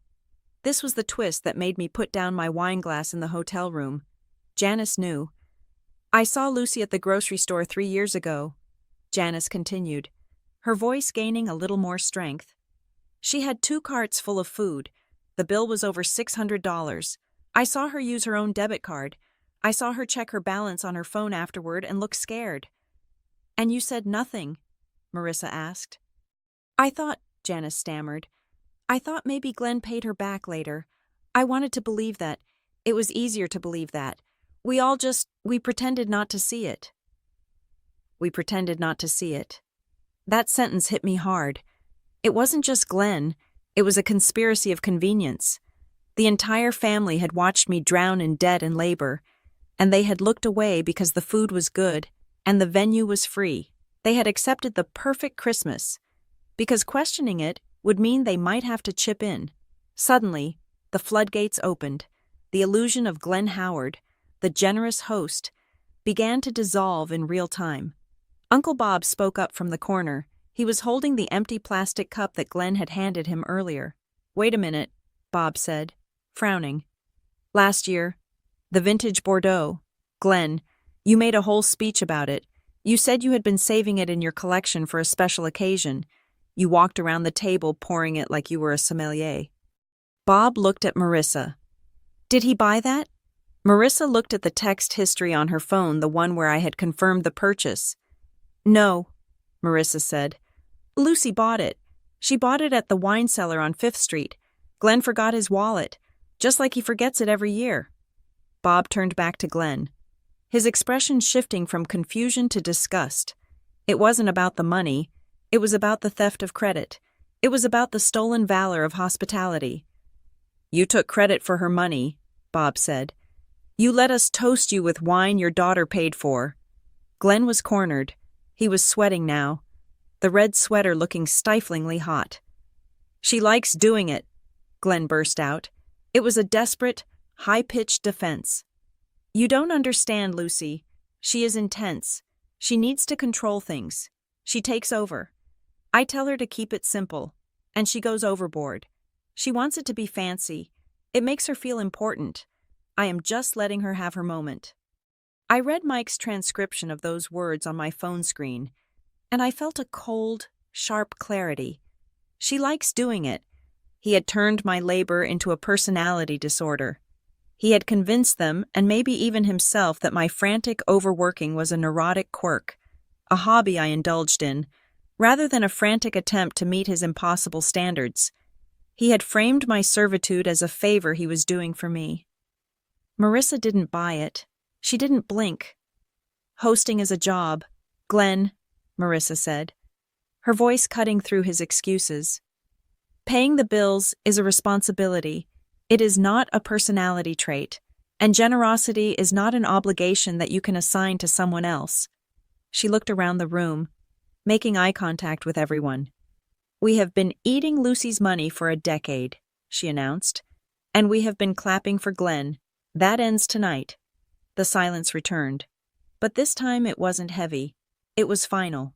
The verdict had been delivered. The jury had seen the evidence. The perfect Christmas was officially declared a fraud. Then, the practical reality set in. It was 7 o'clock on Christmas Eve.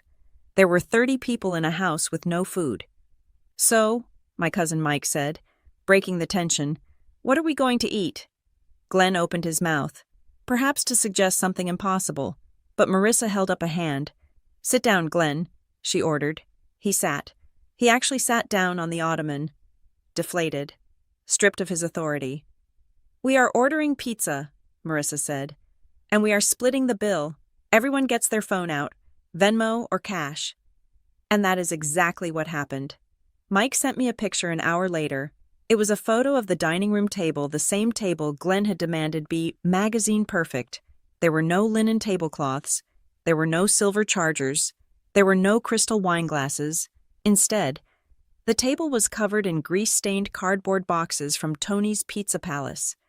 There were stacks of paper plates. There were cans of soda and beer that someone had made a run to the gas station to buy. But the most shocking part of the photo wasn't the mess. It was the faces. People were laughing. Uncle Bob was eating a slice of pepperoni pizza and talking to my cousin Bella. Aunt Janice was sitting on a folding chair, drinking a Diet Coke, looking relaxed for the first time in 20 years. The kids were running around with cheese strings, delighted that they weren't being forced to sit still in scratchy clothes for a 5-course meal they hated. The caption under Mike's photo read, "Honestly, this is the best Christmas Eve we have had in years. No stress, no tension, and the pizza is actually good." I stared at the photo, and a complicated mix of emotions washed over me. On one hand, I felt a profound sense of relief. The sky hadn't fallen. The family hadn't disintegrated because there was no prime rib. The upscale requirement was a lie. The perfect requirement was a lie. We could have been doing this all along. We could have been eating pizza and laughing for the last 10 years. But on the other hand, I felt a deep, aching sadness. I grieved for the years I had lost. I grieved for the thousands of dollars I had spent trying to buy approval that could have been won with a $20 pizza. I grieved for the younger version of myself who thought that love was something you had to cater. My phone buzzed again, a text from my cousin Sarah, the one who usually never texted. Sarah. "Hey Lucy, just wanted to say we get it now. We really get it. Sorry we didn't see it before. Also, this is way more fun than the fancy dinner. Simple is actually nice. Simple is actually nice. I took a bite of my hotel burger. It was lukewarm, but it tasted like freedom. Back at Hollow Creek. The night was winding down, but the dynamic had permanently shifted. The hierarchy had been toppled. Mike texted me one last update for the night. Mike, people are starting to leave to go to their hotels. Everyone cleaned up their own trash. It took like 5 minutes. Glenn didn't say goodbye to anyone. He just went upstairs about an hour ago and shut his bedroom door. I imagined that moment. I imagined Glenn Howard, the man who lived for the applause, walking up the stairs while his family ate pizza out of boxes. He wasn't storming off in a rage. He wasn't yelling. He was retreating. For the first time in his life, he couldn't hide behind the props. He couldn't hide behind the roast or the wine or the frantic daughter in the kitchen. He had been forced to look in the mirror, and the reflection showed a man who had brought nothing to the table but demands. He closed the door. It wasn't a victory for me. I didn't feel triumphant. I didn't feel like I had beaten him. I felt like I had finally resigned from a job I never should have taken. I finished my wine. I put the room service tray in the hall. I turned off the light in my hotel room. The bed was comfortable. The sheets were clean. And for the first time in a decade, on the night before Christmas, my mind was quiet. I didn't have to worry about the turkey. I didn't have to worry about the timing of the sides. I closed my eyes, and I slept. I slept the deep, dreamless sleep of someone who has finally put down a heavy load. The house at Hollow Creek was no longer my burden to carry. It was just a house, and I was just Lucy. I drove back to Hollow Creek on the morning of December 27th. The roads were clear. The black ice melted into a harmless gray slush that splattered against my windshield. I wasn't gripping the steering wheel with the white-knuckled desperation that usually defined my trips to my father's house. My heart wasn't racing. My mind wasn't cataloging a list of chores I was already late for. I felt strangely like a tourist visiting a landmark I had read about, but never actually seen with my own eyes. When I pulled into the driveway, the house looked the same as it always did, stately. Brick, imposing against the winter sky. But the power dynamic had shifted. For the first time in a decade, I didn't have a key to the back door in my hand. I didn't have a car trunk full of groceries. I walked to the front door and rang the bell. It took a minute. Glenn opened the door. He wasn't wearing the red cashmere sweater. He was wearing an old flannel shirt and sweatpants. He looked tired, not the exhausted from hosting kind of tired, which is usually accompanied by a smug sense of accomplishment. He looked deflated. He looked like a balloon that had been sitting in a corner for 3 days, slowly losing its helium. "Hi, Dad," I said. He looked at me, then stepped back to let me in. You are back. I am visiting, I corrected him gently. I stepped inside. The sensory experience was immediate and jarring. Usually, on the 27th, the house would be spotless. I would have spent the previous day doing the post-holiday deep clean vacuuming pine needles, scrubbing wine stains out of the carpet, washing 3 loads of linen. Today, the house smelled of stale pepperoni and cardboard. I walked into the living room. The pizza boxes from Christmas Eve were still stacked on the coffee table. There were empty soda cans on the side tables. A few paper plates were scattered on the floor where the kids had been sitting. It wasn't filthy. It wasn't a health hazard, but it was lived in. It was messy. It was real. It was the house of a 65-year-old bachelor who didn't have a live-in maid. I felt a twitch in my fingers. The fixer instinct. My body wanted to grab a trash bag. My eyes started mapping the most efficient route to clear the table. I shoved my hands into my coat pockets and kept them there. "Coffee?" Glenn asked. He was standing in the kitchen doorway, holding a mug. "Sure," I said. I followed him into the kitchen. The counter was still bare, save for the generic instant coffee jar I had left for him. He poured hot water from the kettle into a mug and handed it to me. No frothed milk, no freshly ground beans, just black, bitter water. I took a sip. It tasted fine. We sat at the small breakfast table. The silence wasn't the heavy, loaded silence of the phone calls. It was the awkward silence of 2 people who had to learn how to speak to each other all over again. Glenn broke it first. He couldn't help himself. "Marissa really enjoyed herself," he said, his voice dripping with sarcasm. "She acted like she was prosecuting a murder trial." She asked a question. "Dad," I said, keeping my voice level. "She made it sound like I was taking advantage of you," Glenn muttered, looking down into his coffee. "Humiliating me in front of Bob and the kids, acting like I'm some kind of parasite." I put my mug down. I didn't look away. "You did take advantage of me," I said. It wasn't an accusation. It was a statement of fact, as neutral as saying the sky is blue or water is wet. Glenn's head snapped up. "I never—" "Dad," I interrupted, raising a hand. "Stop. We are not doing the revisionist history thing today. I am not here to fight, but I am not here to pretend, either." I leaned forward. "You called me 2 days before Christmas and ordered me to feed 30 people. You didn't offer money.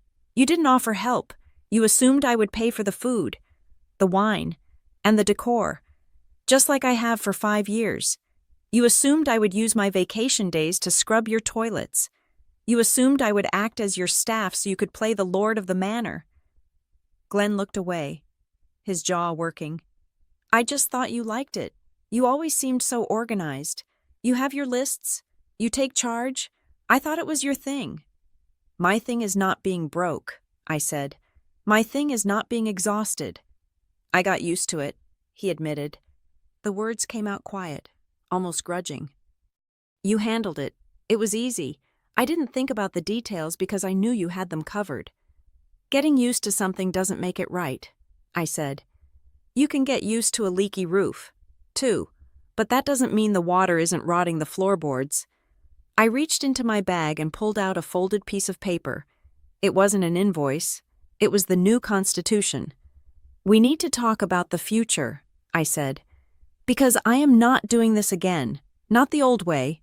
Glenn looked at the paper, then at me. "So that is it. No more Christmas. We just sit here in the dark next year." "No," I said. "We have Christmas, but we have a real Christmas." "What does that mean?" "It means the Bank of Lucy is closed," I said. "Permanently." I started listing the points, ticking them off on my fingers. 1, the guest list.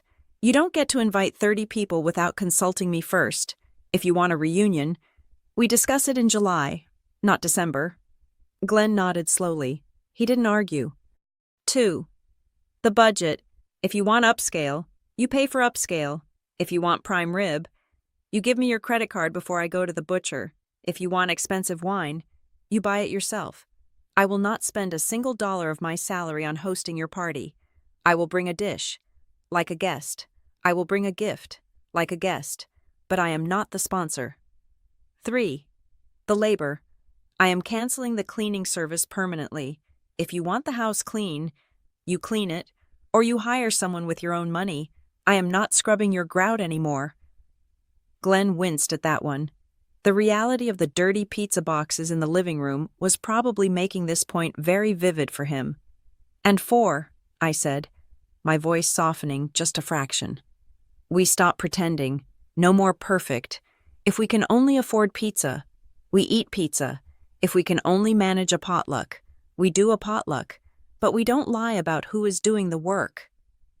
Glenn sat in silence for a long time. The refrigerator hummed in the background, the empty, honest refrigerator. He looked older than I had ever seen him. The bravado that usually armored him was gone, stripped away by the public undressing Marissa had given him. And if I can't do it, he asked. The question was so quiet, I almost missed it. I looked at him. What? If I can't do it, he repeated, looking up at me with eyes that were suddenly very vulnerable. Lucy, I don't know how to cook a turkey. I don't know how to organize 30 people. I don't know what wine goes with what. Your mother, she did all that. And then you did it. It was the first time he had mentioned Mom in years without using her memory as a weapon to guilt me. This was different. This was a confession of incompetence. I am just not good at this, he said. I wanted it to be nice.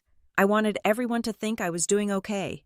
If I have to do it myself, it will be a disaster. I felt a pang of sympathy. It was genuine, but it was distant. It wasn't the overwhelming urge to rescue him that used to hijack my brain.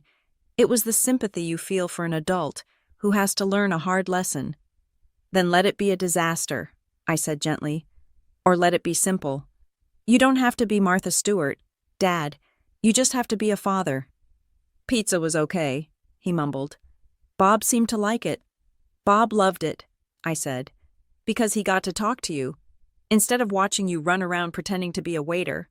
And the kids liked the paper plates, Glenn added, a small, sheepish smile touching his lips. Less noise. Exactly. I took a deep breath. You aren't helpless. Dad, you ran a business for 20 years. You can order a catering tray. You can tell people to bring a salad. You just don't want to because you think it looks cheap. But let me tell you what looks cheap, your daughter resentfully spending her savings to make you look rich. He flinched, but he nodded. Yeah, Marissa made that pretty clear. He traced the rim of his coffee mug. So, next year, potluck. Potluck, I agreed. And I will make the dessert. Only the dessert. Okay, he said. Okay. He looked at the clock on the stove. It was 5:30 in the evening. The winter sun had already set, and the kitchen was getting dark. Are you staying for dinner? He asked. He sounded hesitant, like he was asking a girl out on a date he was sure she would refuse. I looked at the stove. It was cold. I looked at the pantry. I knew exactly what was in there, nothing. If I stayed, the old pattern would be to say, let me whip something up. I would look in the freezer, find some frozen chicken, make a sauce from scratch, boil some pasta, and have a meal on the table in 40 minutes. I would wash the dishes afterward while he watched TV. I am hungry, I said.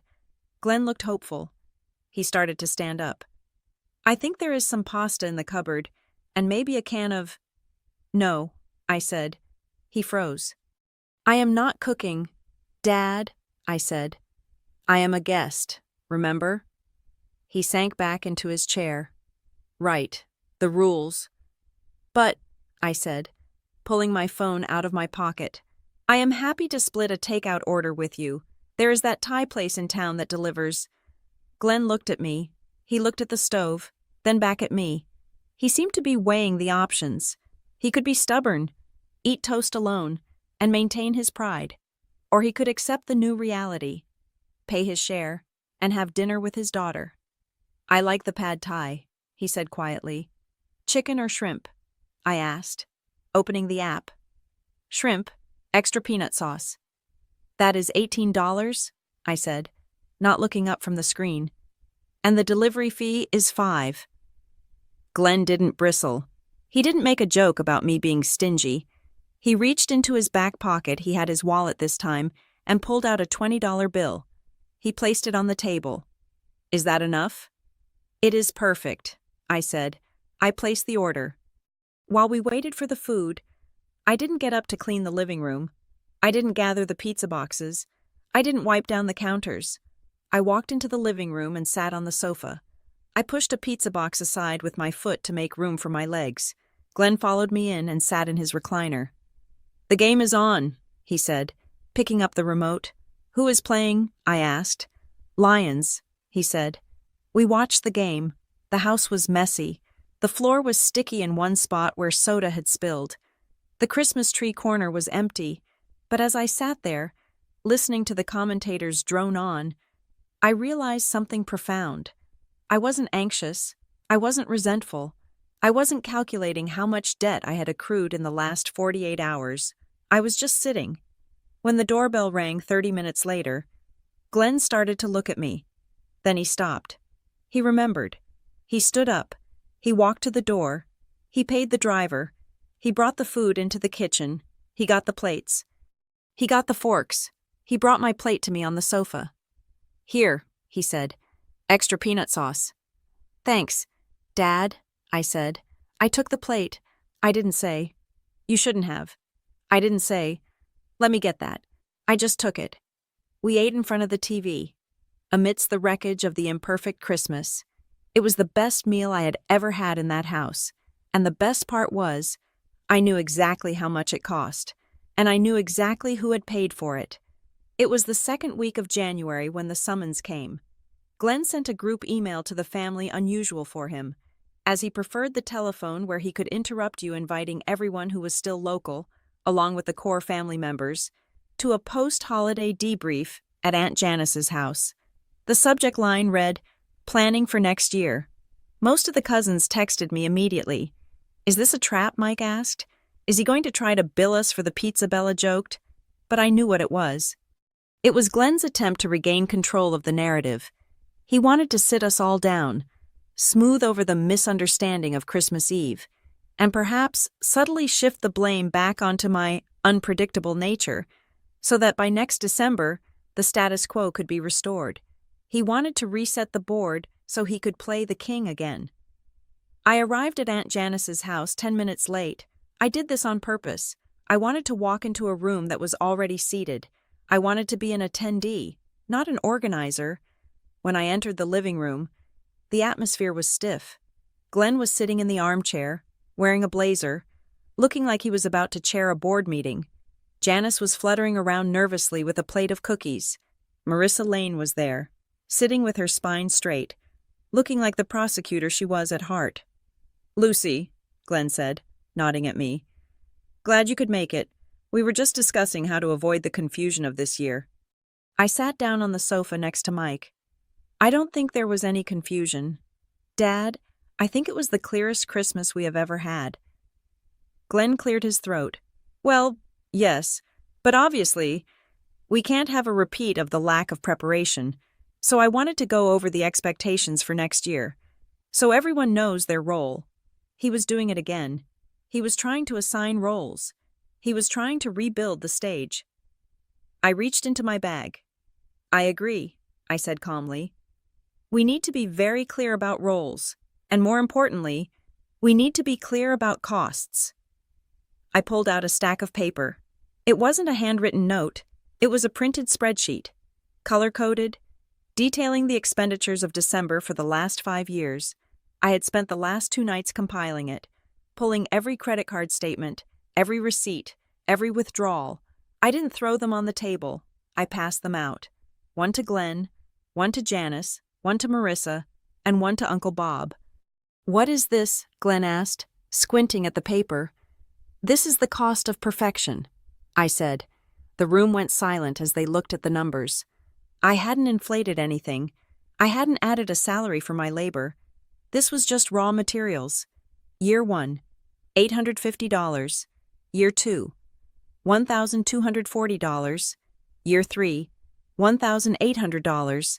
Year 4, $2,150. Year 5, $2,600. At the bottom, The total sum was bolded, $8,640. This is what I have spent, I said, my voice steady. This is not family money. This is not Glenn's budget. This is money from my personal savings account. This is the price of the prime rib, the wine, the flowers, the linens, and the professional cleaning crew that I hired because Dad told me the house wasn't clean enough. I looked at my father. He was staring at the paper, his face draining of color. He knew I paid for things, but seeing the aggregate number, seeing the price of a used car printed in black and white, was different than ignoring a grocery receipt. Marissa looked up from the sheet. She took off her reading glasses. "Glenn," she said. Her voice was quiet. "Dangerous." Glenn didn't look up. "Glenn," Marissa repeated, "I am looking at this figure, $8,000. Did you reimburse her for any of this?" The silence that followed was excruciating. It was the sound of a man's ego dying in real time. He couldn't lie. Not with the paper in front of him. Not with Marissa staring at him. Glenn started, his voice cracking. I handled the utilities and the house." "Did you write her a check?" Marissa asked. "Yes or no?" Glenn looked at his hands. "No." "So," Marissa said, turning to the room, "we haven't just been guests. We have been thieves. We have been letting a hospital administrator with student loans subsidize the holidays for people who own boats and vacation homes." She let that sink in. Then, a movement from the sofa. Aunt Janice stood up. Janice, the peacemaker. Janice, who always told me to be the bigger person. She looked at the spreadsheet. Then she looked at me. Her eyes were full of tears. "I am sorry," Janice said. It wasn't the brush-off apology I expected. It wasn't, "I am sorry you feel that way." "I knew," Janice said, her voice trembling. "I knew you were spending too much. I saw you stressed. I saw you tired. But every time I thought about saying something, I stopped myself because if you didn't do it, I was afraid I would have to, or I was afraid Glenn would yell. So I used the word family like a weapon. I told you to do it for the family because it was easier than standing up for you." She walked over to me and put a hand on my shoulder. "I am so sorry. Lucy, you were drowning, and I was cheering for you to swim harder." I felt a lump in my throat. That was all I had ever wanted. I didn't want the money back as much as I wanted the acknowledgement. "Thank you, Aunt Janice," I whispered. The tension in the room broke, replaced by a collective sense of shame and resolve. "Okay," Cousin Mike said, clapping his hands together. "New rules. We are not doing this again." He grabbed a notepad from the coffee table. "Rule number 1, Mike said. Potluck. Nobody, and I mean nobody, cooks for 30 people alone. We use a spreadsheet. You sign up for a dish. If you don't bring it, you don't eat." "Agreed," Uncle Bob said. "And a budget cap. No more upscale nonsense. We are eating food, not gold leaf. If the host wants something fancy, the host pays for it, alone. And the host rotates," Bella added. "Why is it always at Uncle Glenn's? We have houses too. Let's rotate so nobody has to clean every year." "No," Glenn spoke up. We all turned to him. He was still holding the spreadsheet, his knuckles white. "I want it at the house," Glenn said softly. "It is the family house. It is where your mother, it is where we have always been." He looked up at me. His eyes were red. "But I was wrong," he said. He didn't mumble it. He said it clearly, looking me in the eye in front of his sister, his in-laws, and his nephews. "I wanted the credit," Glenn said. "I wanted to look like the big man. I wanted everyone to envy my life and my perfect Christmas, and I let you pay for my vanity. Lucy, I treated you like an employee because I was too cheap to hire one and too lazy to do the work myself." He took a deep breath. "I expected you to be your mother," he admitted. "But your mother never did it alone either. I helped her. I forgot that part. I conveniently forgot that part." He stood up and walked over to me. He reached into his pocket. For a second, I thought he was going to pull out a checkbook. But he pulled out a key ring, It was his spare house key, the one I had carried for 10 years, the one that symbolized my obligation to arrive early, to leave late, to check on the pipes, to fill the fridge. He held it out to me. "I want this back," he said. I stared at the key. "You are taking my key." "No," Glenn said. "I am taking back the expectation. You shouldn't have a key that you only use to come over and work. You are my daughter. Lucy, you are not the property manager. You are not the caterer. You are a guest in my home." He placed the key on the table between us. "If you come over," he said, "I want you to knock. I want to open the door for you. I want to take your coat. I want to serve you a drink. I want to be your father, not your boss." I looked at the key on the table. It felt like a heavy weight had been lifted off my chest. He wasn't locking me out. He was releasing me. "And," Glenn added, pulling out his checkbook now, "I can't pay $8,000 today. You know I don't have that kind of cash liquid, but I'm going to write you a check for $2,000 now, and I will pay you $500 a month until it is squared. I am not letting you pay for my memories." I looked at him. I could see the pride it cost him to say that. I could see the embarrassment. But for the first time, I respected him. "Okay, Dad," I said. "Thank you." I didn't refuse the money. That would have been the old Lucy, trying to be a martyr. The new Lucy took the check, because the new Lucy knew that accountability is a form of love. "One condition," I said, folding the check. "I am still not cooking the turkey next year." Glenn managed a weak smile. "Deal. I will figure it out."